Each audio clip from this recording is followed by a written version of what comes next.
आइए अपनी आंखें बंद करें और परमेश्वर की हजूरी में चलें और प्रार्थना करें। स्वर्गीय आसमानी बाप, आज के वचन पर तू आशीष बरकत दी और अपनी महिमा के लिए तैयार कर, और सुनने वाले भाई बहनों को भी तू आशीष बरकत दे ताकि तेरे नाम की महिमा मिले। ये प्रार्थना यीशु के नाम से मांगते हैं, आमीन। मेरे प्यारे भाई बहनों, अभी आपके सामने मैं परमेश्वर के वचन में से पढ़ूंगा मत्ती की इंजील 22 बाब उसकी 16 आयत। यहाँ इस तरह लिखा है, परमेश्वर के मार्ग का सच्चाई सिखाता है।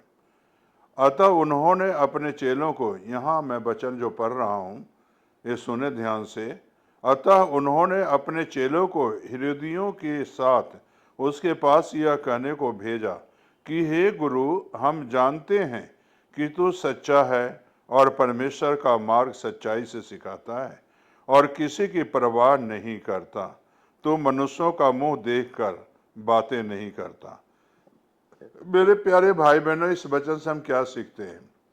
प्रभु यीशु मसीह जब इस धरती पर थे तब मेरे प्यारे भाई बहनों सच्चाई की बातें सिखाते थे, स्वर्गीय बातें सिखाते थे और स्वर्गीय जगह के बारे में बताते थे और किसी के जो है मुंह देखी बातें नहीं करते थे।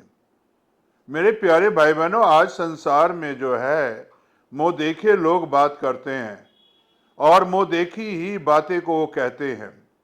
सच्चाई को बोलने से वो डरते हैं, सच्चाई को कहने से वो डरते हैं। लेकिन प्रभु यीशु मसीह जी जो है सच्चाई को उजागर करते थे और मुंह देखी हुई बातें नहीं करते थे। यहां तक फरीसियों की बातों को भी जो है मेरे प्यारे भाई मुंह पर बोलते थे और उन्हें साफ कहते थे। तो इसलिए मैं इतना ही कहना चाहता हूं कि जब आप परमेश्वर के वचन सुनाते हैं और लोगों को सुना रहे हैं तो मुंह देखी बातें ना करें, बल्कि सच्चाई की बातें करें।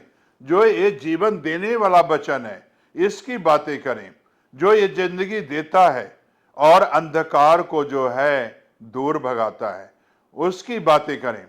और जब ये बातें हो रही थी तो यहां वचन में लिखा है, कैंसर के कर के बारे में लिखा हुआ है। मेरे प्यारे भाई बहनों, कैंसर के जो है कर के बारे में लिखा हुआ है। लोगों ने आकर कहा से गुरुजी ये बता कि कैंसर के कर को देना उचित है या नहीं। तब मेरे प्यारे भाई और बहनों, प्रभु यीशु मसीह जी ने बड़े तरीके से समझाया और एक सिक्का मंगाया और सिक्का मंगाकर जो है उसे कहता है कि उसे जो है इस पर किसका नाम है। तब मेरे प्यारे भाई बहनों, यहां जो है साहब प्रभु ने कहा, जो कैंसर का दो तरफ होते, कैंसर के निशान था, एक सिक्के की निशान थी। तो वहां जो है साफ परमेश्वर ने कहा, जो कैंसर का है वो कैंसर को दो और जो परमेश्वर का है वो परमेश्वर को दो। तो मेरे प्यारे भाई और बहनों, हमें और आपको जो है प्रभु यीशु मसीह जी ये साफ सिखाते हैं, जो वक्त है, जो समय है आज का, हमें परमेश्वर के लिए देना जरूरी है। और जब तक आप परमेश्वर को अपना जीवन नहीं देंगे तब तक परमेश्वर जो है आपको आशीष बरकत नहीं देगा। और मेरे प्यारे भाई बहनों, यहां साफ लिखा हुआ है कि इससे जो है फरीसी जो है गुनाह में थे, पाप में गिरे हुए थे। तब मेरे प्यारे भाई बहनों, प्रभु यीशु मसीह जी ने उनके गुनाहों के ऊपर अंगुली डाला, उनके पाप के ऊपर अंगुली डाला और जो है उन्हें फरीसियों को भी समझाते हैं और कहते, तुम्हें जो है जो बातें कर रहा है, लंबी लंबी चोगे पाए हुए हो, बाजारों में जो है तुम जो है अपने आप को बहुत कुछ कहलाते हो, लेकिन तुम अंदर में हो नहीं ऐसा। बल्कि पहले अपने अंदर की चीजों को खैरात कर दो, पहले अपने अंदर की चीजें परमेश्वर को दे दो, जो गुनाह है, जो पाप है उसे दे दो, और तब तुम साफ सुथरे बनोगे।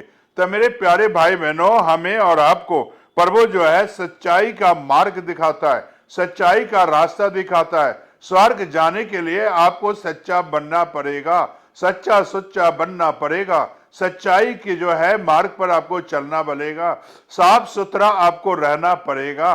पाप और गंदगी के कीचड़ में रहोगे तो इस मार्ग पर कभी भी नहीं जा सकते हो। मेरे प्यारे भाई और बहनों, प्रभु यीशु मसीह ने सच्चाई के रास्ते को बताया, सिक्के को लेकर सच्चाई के रास्ते को बताया और इसी तरह आज जो है ये वचन, प्रभु का ये वचन सच्चाई को, रास्ते को बताता है, सच्चाई की बातों को बताता है। क्या आप सच्चे रास्ते पर चल रहे हो या अभी भी गुनाह में गिर रहे हो? क्या अभी भी पाप में गिर रहे हो? तो मेरे प्यारे भाई और बहनों, सच्चाई के रास्ते को अपना लो, यीशु को अपना लो और यीशु के पीछे चलना सीखो, यीशु के मार्ग पर चलना सीखो, यीशु के रास्ते पर चलना सीखो, यीशु के बताए हुए मार्ग पर चलना सीखो, तो परमेश्वर आपको आशीष बरकत देगा। क्या आप चलना चाहते हो या नहीं चाहते हो? चलना चाहते हो तो अपनी आंखें बंद करो और प्रार्थना करो। स्वर्गीय आसमानी बाप, जो बच्चे आज खुदावंद अपने गुनाहों से तौबा कर रहे हैं और सच्चाई के रास्ते पर चलने के लिए फैसला कर रहे हैं, तो खुदावंद यीशु आज इन बच्चों को आशीषित कर। खुदावंद सच्चाई के मार्ग पर लेकर चल, सच्चाई के रास्ते पर लेकर चल, और खुदावंद तमाम गुनाहों को क्षमा कर, सारे पापों को क्षमा कर और सारे अधर्म को क्षमा कर, ताकि खुदावंद इस सच्चाई के रास्ते पर बच्चे तेरे चल सके, ताकि तेरे नाम की महिमा मिले। ये प्रार्थना यीशु के नाम से मांगते हैं, आमीन आमीन।